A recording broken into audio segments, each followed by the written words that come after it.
నమస్తే, welcome to సత్యగ్రహి. నేను శివాని. సవాల్ చేయొచ్చు, కానీ దాని మీద కట్టుబడి ఉండాలి. సవాల్ చేయొచ్చు, కానీ అటువైపు ఉన్నది ఎవరు అన్నది కూడా చూసుకోవాలి. సవాల్ చేయొచ్చు, కానీ మనం మాట్లాడాలి అనుకున్న సబ్జెక్టుపై అద్భుతమైన అవగాహన ఉండాలి. ఇవేమీ లేకుండా చూసుకుందాం రా, చర్చిద్దాం రా అంటే ఇదిగో ఇప్పుడు తెలంగాణలో జరిగినట్లే జరుగుతోంది.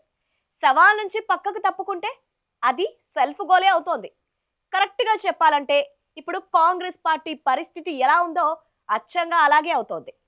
దీని గురించి డీటెయిల్డ్గా ఈ స్టోరీలో మాట్లాడుకుందాం. కొన్ని ఇంట్రెస్టింగ్ ఇన్సైడ్ ఇన్పుట్స్ కూడా ఉన్నాయి. స్కిప్ చేయకుండా చివరి వరకు వాచ్ చేయండి. తెలంగాణ అప్పులపై అధికార కాంగ్రెస్, ప్రతిపక్ష బీఆర్ఎస్ మధ్య మాటల యుద్ధం నడిచింది. ఇందులో తనకు సంబంధం లేకపోయినా మంత్రి జూపల్లి కృష్ణారావు ఊహించని విధంగా ఎంట్రీ ఇచ్చారు. నేనే చర్చకు వస్తా అంటూ ఓపెన్ డిబేట్ సవాల్ విసిరారు. నేను రేపు పొద్దున్నే బీఆర్ఎస్ పార్టీ ఆఫీసర్ నేను వస్తా. మరి కేటీఆర్ వస్తాడా, హరీష్ రావు వస్తాడా? అయితే అక్కడే అసలు ట్విస్ట్ మొదలైంది. మొదట తెలంగాణ భవన్ కు వస్తా అన్నారు. ఆ తర్వాత గన్ పార్క్ అమరవీరుల స్తూపానికి రమ్మన్నారు. చివరకు సోమాజిగూడ ప్రెస్ క్లబ్ కు వేదికగా మార్చారు. ఇలా ప్రతిసారి వేదికలు మారుస్తూ పోవడం అధికార పార్టీలో ఉన్న అభద్రతా భావాన్ని, అయోమయాన్ని స్పష్టంగా బయటపెట్టిందని రాజకీయ విశ్లేషకులు చెప్తున్నారు. మంత్రి జూపల్లి విసిరిన సవాల్ను ప్రతిపక్ష బీఆర్ఎస్ వెంటనే స్వీకరించింది.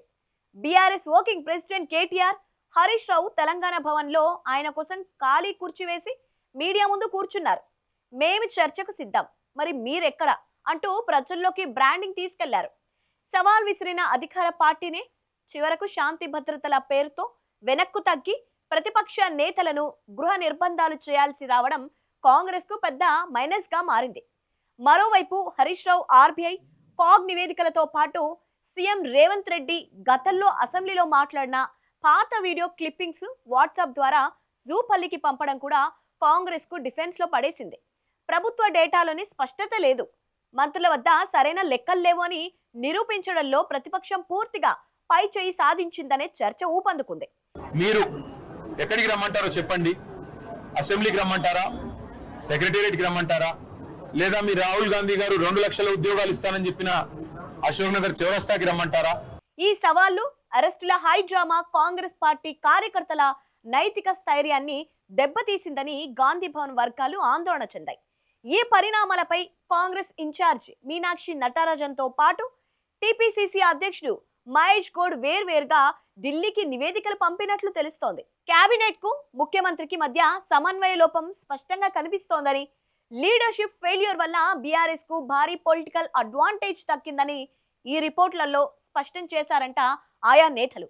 దీంతో అప్రమత్తమైన ఏఐసీసీ అధ్యక్షుడు మల్లికార్జున ఖర్గే, కేసీ వేణుగోపాల్ రంగంలోకి దిగి సుదీర్ఘంగా చర్చలు జరిపినట్లు తెలుస్తోంది. పరిపాలనను పక్కన పెట్టి కేవలం రోజువారీ వివాదాలు, ప్రతిపక్ష నేతలను తిట్టిపోసేందుకే పరిమితమైతే ప్రజలు క్షమించారని అధిష్టానం గట్టిగానే తలంటినట్టు టాక్ వినిపిస్తోంది. ముఖ్యమంత్రి రేవంత్ రెడ్డి ఆలోచన, క్యాబినెట్ మంత్రుల ఆలోచన వేర్వేరుగా ఉండటమే ఈ పొలిటికల్ మిస్ఫైర్ కు కారణమని ఢిల్లీ పెద్దలు తేల్చారట.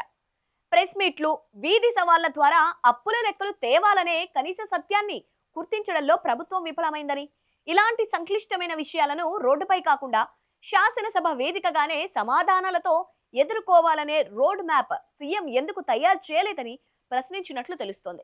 కేబినెట్ మంత్రులను ఒక తాటిపైకి తెచ్చి ప్రభుత్వ విధానాన్ని స్పష్టంగా అమలు చేయడంలో రేవంత్ రెడ్డి పాలనాపరమైన వ్యూహాత్మక లోపముందని హైకమాండ్ అంచనాకు వచ్చినట్లు సమాచారం. ఈ డ్యామేజ్ ను కంట్రోల్ చేయడానికి ఏఐసీసీ ప్రధాన కార్యదర్శి కేసీ వేణుగోపాల్ కు కీలక బాధ్యతలు అప్పగించిందంట హైకమాండ్. ఆయన వీలైనంత త్వరగా తెలంగాణలో పర్యటించి పరిస్థితులపై నివేదిక ఇవ్వనున్నట్లు తెలుస్తోంది. ఇప్పటికే తెలంగాణ నేతలకు ఫోన్ చేసిన కేసీ వేణుగోపాల్ కొన్ని కీలక ఆదేశాలు జారీ చేశారట. రూల్ నంబర్ 1, ఎవరు పడితే వాళ్ళు మైకుల ముందుకు వచ్చి మాట్లాడకూడదు. రూల్ నంబర్ 2, ప్రభుత్వ పాలసీలు, అప్పుల నివేదికలపై మాట్లాడేందుకు కేవలం ఒకరిద్దరు అధికార ప్రతినిధులను లేదా మంత్రులను మాత్రమే కేటాయించాలి. రూల్ నంబర్ 3, మిగిలిన మంత్రులు అనవసర వివాదాల్లో తలదూర్చకుండా తమ శాఖలకే పరిమితం కావాలి. ఇవి ఆ రూల్స్. మొత్తానికి ప్రతిపక్షం విసిరిన చిన్న ట్రాప్ లో పడి కాంగ్రెస్ మంత్రులు సెల్ఫ్ గోల్ చేసుకున్నారనేది ఇప్పుడు ఢిల్లీ కాంగ్రెస్ అభిప్రాయం. మరి హైకమాండ్ క్లాస్ పీకిన తర్వాత రేవంత్ రెడ్డి కేబినెట్ లో ఎలాంటి మార్పులు వస్తాయి? అధిష్టానం ఎవరికి షాక్ ఇవ్వబోతోంది అనేది వేచి చూడాలి. ఈ వీడియో నచ్చినట్టయితే లైక్ చేయండి, షేర్ చేయండి. ఇలాంటి పొలిటికల్ అప్డేట్స్ కోసం మా ఛానల్ ఇప్పుడే సబ్స్క్రైబ్ చేసుకోండి.